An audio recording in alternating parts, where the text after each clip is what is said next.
E si è tenuto il Pro Bowl, l'All-Star Games di football americano, che quest'anno precede l'evento più atteso anche a livello mondiale, il Super Bowl. Sentiamo l'inviato a Miami, Valerio Iafrate. L'entusiasmo dei 70.000 spettatori comincia già prima del calcio d'inizio, fuori dallo stadio, uno stadio tutto pieno, anticipo di quello che sarà tra una settimana. In campo agonismo all'acqua di rose e soprattutto ricerca dello spettacolo e delle segnature, anche per ragioni umanitarie. Ogni touchdown segnato al Pro Bowl vale $10.000 destinati dalla Bank of America ad un progetto alimentare per il terzo mondo. Il Pro Bowl è da sempre una partita che di football non ha praticamente nulla se non il nome. Troppo forte la voglia di andare in vacanza dopo una stagione durissima. In pratica è l'ultimo giorno di scuola.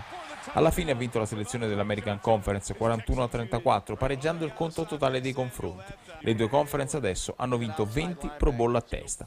Hanno vinto anche i ragazzi della Bethune-Cookman University, che nell'intervallo hanno messo in scena uno spettacolo straordinario con la marching band.